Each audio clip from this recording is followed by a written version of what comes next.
Hey, it's Laura. If you're enjoying The Fall Line and looking for your next listen, there's a really fascinating, deeply researched new show you'll definitely want to check out.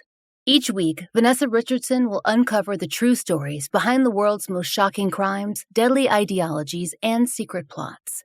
From the tragic and coercive mass suicides and political assassinations to secret government experiments and UFO cults. If you want to learn more about the fascinating history, the psychology behind what seem like unbelievable choices, and deep dive into the world's most enduring mysteries, you will not want to miss this show. We have a clip here from an episode about JFK's assassination, which is out now. If you like what you hear, don't forget to follow Conspiracy Theories, Cults, and Crimes on Apple Podcast, Spotify, Amazon Music, or wherever you listen. In November 1963, 46-year-old John F. Kennedy was riding high. He was about halfway through his first term as president and already gearing up for re-election. He was confident he could win, especially in the wake of his latest political achievement. The year before, in October of 1962, Soviet nuclear missiles had been discovered off the coast of Cuba, close enough to strike almost anywhere in the U.S. All of a sudden, people were stockpiling supplies, tracking emergency news alerts, and preparing for the worst. In the wake of this discovery, Kennedy got on the radio and spoke directly to his constituents. He promised the U.S. would come out unscathed, and he was right. Through some careful political maneuvering, he managed to convince Soviet Prime Minister Nikita Khrushchev to withdraw the missiles. Thanks to Kennedy's skillful diplomacy, the American people could rest assured they were safe. Now, he hoped that they'd trust him with the country's highest office once again. On November 22, 1963, Kennedy touched down in Dallas, Texas. He was on a 2-day tour of the Lone Star State, and he really needed it to go well. Texas was historically Republican. If he could flip it Democrat, he was one step closer to a second term. The First Lady, Jackie Kennedy, as well as Vice President Lyndon B. Johnson and his wife, Lady Bird, were there for extra support. So far, their trip had been a success. They'd had a big turnout at their first 3 stops in San Antonio, Houston, and Fort Worth. Now they were on to do the same in Dallas. When they arrived, they were met with an adoring crowd. Kennedy was scheduled to give a speech about 10 miles away from the airport. To keep the energy high, the group decided to travel there by motorcade. That way, everyone could get a good look at the president. JFK and Jackie smiled and waved from the open convertible they shared with Texas Governor John Connally and his wife. It was a sunny day, and there were thousands of people lined up to see JFK. But there was someone in the crowd with much darker intentions. At around 12:30 p.m., the procession entered downtown Dallas in an area known as Dealey Plaza. At that very moment, 3 loud pops rang out. A team of Secret Service agents had been tailing Kennedy and his entourage.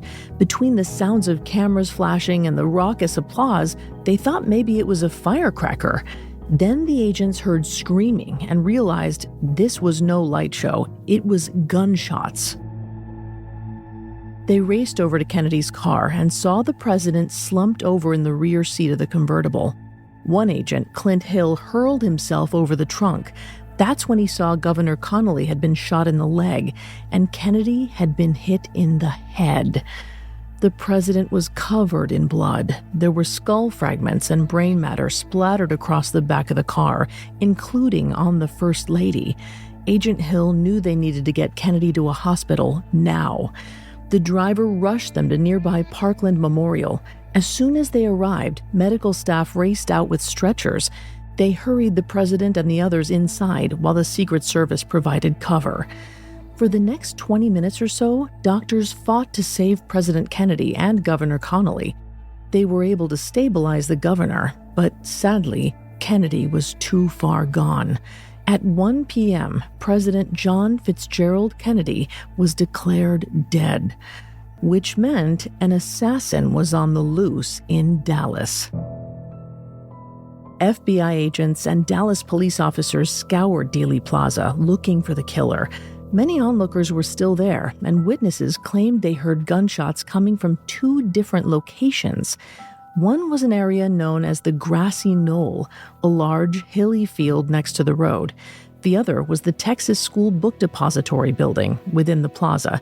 The president's car had just passed the depository when the shots rang out. A group of investigators ran to the Grassy Knoll, but they didn't find any evidence that a shooter had been there.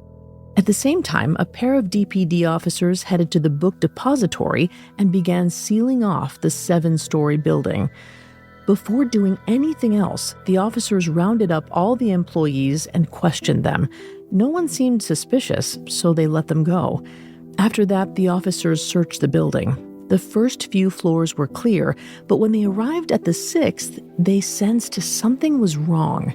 There was a stack of cardboard boxes sitting in front of an open window overlooking the motorcade route. The officers knew this was where the assassin had fired from. They became even more certain when they looked through the boxes. Inside were 3 empty shell casings and a military-style rifle. They had the evidence and a possible murder weapon. Now they needed to track down a suspect. Just as they were deciding where to look next, the building manager burst onto the 6th floor. He'd realized something important. When the officers were questioning the employees, one person was missing. 24-year-old Lee Harvey Oswald. He was new, and he'd been on the 6th floor that day. It turned out Lee had left before the officers arrived. The manager didn't think anything of it at the time. Lee had seemed calm, too calm to have been the shooter. Now, the manager wasn't so sure. He gave the police Lee's address, and the officers booked it back to the station to alert their supervisors. To their surprise, Lee was already in the interrogation room. It turned out he'd been arrested for shooting and killing another police officer after the assassination. And that wasn't all. Several witnesses had seen a man who looked just like him running through that part of Dallas after the president was hit. That, coupled with his suspicious behavior at the book depository, sealed the deal. Officers were certain Lee was their man. They quickly alerted the FBI. Agents rushed to the station, and when they learned who the suspect was, they were floored because Lee Harvey Oswald had been on their radar for months. Somehow, Kennedy's killer had slipped right through their fingers. Thank you for listening to the start of my show, Conspiracy Theories, Cults, and Crimes. If you want to hear what happens next, search Conspiracy Theories, Cults, and Crimes and follow wherever you listen to podcasts. Thank you so much for listening. To catch the rest of this episode, and so much more, search for Conspiracy Theories, Cults, and Crimes wherever you get your podcasts. We'll also drop a link in the show notes. We interrupt this program to bring you an important Wayfair message. Wayfair's got style tips for every home. This is Styles McKenzie helping you make those rooms sing. Today's style tip. When it comes to making a statement, treat bold patterns like neutrals. Go wild, like an untamed animal print area rug under a rustic farmhouse table from Wayfair.com. Arr, fierce. This has been your Wayfair style tip to keep those interiors superior. Wayfair, every style, every home.